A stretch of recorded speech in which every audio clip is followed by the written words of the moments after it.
ঘরোয়া আইটেমে কিভাবে আমি এত অল্প টাইমে অল্প সময়ের মধ্যে চিকেন পোলাও রান্না করলাম সেটা আপনাদের সাথে শেয়ার করব।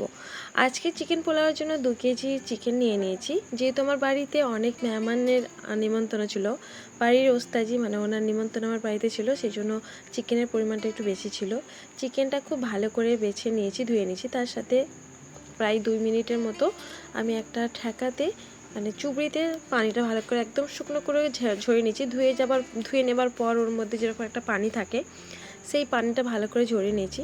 তার মধ্যে দিয়ে দিলাম দেখতেই পেলেন টক দই আর আদা রসুন আর বেরেস্তা করা পেঁয়াজ। এই পেঁয়াজটা আমার 4টে পরিমাণ ছিল, সরিষার তেলতে ভেজে নিয়েছি। আর তার সাথে বেরেস্তা করা যে তেলটাও ছিল সেটাও আমি দিয়ে নিলাম। তার সাথে পরিমাণ মতো লবণ দিয়েছি, হলুদ গুঁড়ো দিয়েছি, লঙ্কার গুঁড়ো দিয়ে নেব একদম স্বাদ মতো, পরিমাণ মতো। যদি কম পড়েন অবশ্যই আপনারা রান্না করার সময় দিতে পারবেন। আর তার সাথে আমি দিয়ে নিলাম জিরে গুঁড়ো। খুব ভালো করে কিন্তু এটাকে মাখিয়ে নিতে হবে যাতে প্রত্যেকটা চিকেনের গায়ে মশলাটা লেগে যায়। দেখতে পাচ্ছেন আমি একটা হাতল দিয়ে করছি, তার থেকে আপনারা অবশ্যই হাত দিয়ে করবেন। হাত দিয়ে করলে পরে অনেক বেটার হবে। পরক্ষণে আমি খুব ভালো করে হাত দিয়ে এটাকে মাখিয়ে নিয়েছিলাম। হাত দিয়ে মাখিয়ে নিলে কি হয়, প্রত্যেকটা চিকেনের গায়ে আমি যে বেরেস্তা দিয়েছি, আদা রসুন পেস্ট করা দিয়েছি, আর সাথে টক দই মশলাগুলো খুব ভালোভাবে পৌঁছে যাবে।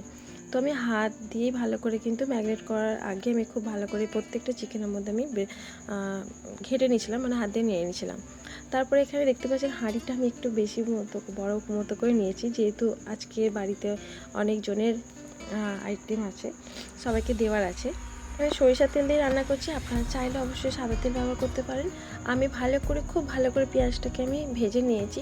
পেঁয়াজ হালকা ভেজে নেওয়ার পর ওর সাথে আরও অল্প পরিমাণে আমি দিয়ে নিয়েছি আদা রসুন বাটা যেটা কাঁচা গন্ধ দূর হয়ে যাওয়ার পর, মানে চলে যাওয়ার পর তার সাথে আমি দিয়ে নিয়েছি 3টে পরিমাণ টমেটো, যেটা অল্প লবণ দিয়ে ঢাকা দিয়ে আমি নেড়ে নিচ্ছি। দেখতে পাচ্ছেন টমেটো একদম গলে গেছে, দেখতে পাচ্ছেন খুব সুন্দর একটা কালারও এসছে। আর তার সাথে এতে আমি দিয়ে নিচ্ছি অল্প পরিমাণে লঙ্কার গুঁড়ো, হলুদ গুঁড়ো আর লবণ।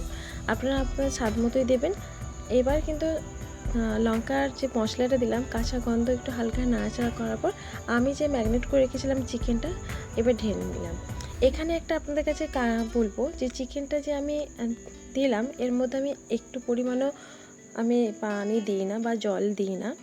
এই যে চাপা দিয়ে আমি রান্নাটা করেছি, তার ফলে চিকেন থেকে মানে অটোমেটিক পানি বার হয়েছে, দেখতে পাচ্ছেন বার হয়েছে।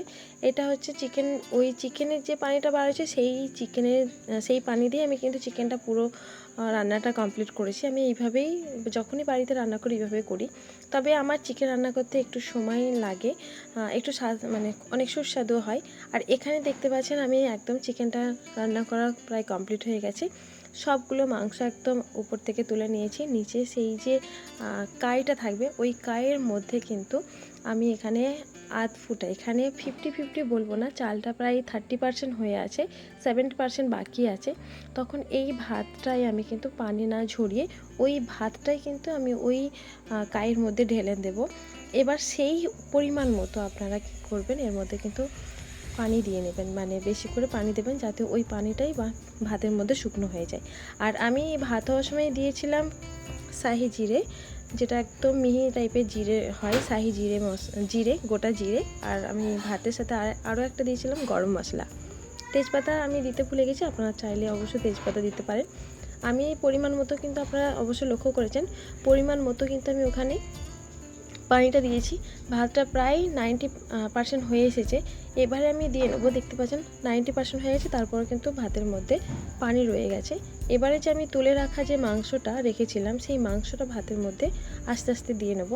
এবার ভাত যেহেতু 90% হয়ে গেছে, সবগুলো চিকেন ওর মধ্যে ঢেলে দিলাম।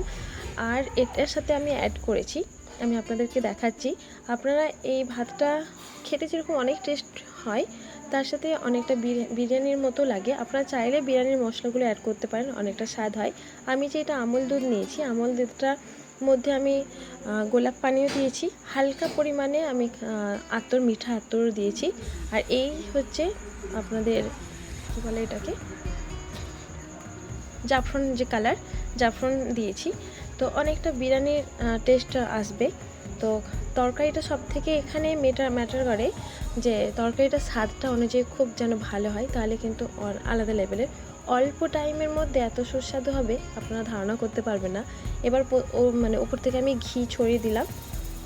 এবারে কিন্তু আপনাদেরকে বলবো যে ভাতটা যখন প্রায় 95% হয়ে আসবে তখন আপনারা একদম গ্যাসের বা স্টিমটা একদম স্লো করে দেবেন, তাতে যে বাকি যে হওয়ার বা মানে বাকি যে অংশটা আছে সেটা হালকা স্টিমে কিন্তু আপনাদের ভাতটা প্রায় কমপ্লিট হয়ে যাবে। এই যে আস্তে আস্তে কিন্তু আমি যখন এবার সব কিছু মশলা দেওয়ার পর আস্তে আস্তে আমার সমস্ত চিকেন তুলে রাখা চিকেনগুলো কিন্তু ভাতের মধ্যে দিয়ে নেব। তবে খুব ঘাঁটাঘাঁটি করবে না, বেশি কাটা জাতীয় জিনিস দিয়ে ভাতটা নাড়বে না, যেহেতু ভাতটা অনেকটাই হয়ে এসেছে। বেশি কাটা জাতীয় মানে ভাত তো একটা সময় না থাকে না স্টিলের ধারালো জিনিস দিয়ে তুললে পর ভাতটা ভেঙে যাওয়ার সম্ভাবনা থাকে।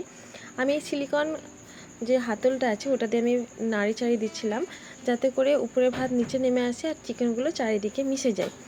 এবারে যেহেতু অনেকটা প্রায় হয়ে গেছে, ওই পর্যায়ে আমি বিরিয়ানির মশলাটা একটু দিয়ে নিলাম। তার সাথে আমি একটু গরম মশলাও অ্যাড করে নিচ্ছি, যেটা স্কিপ হয়ে গেছে।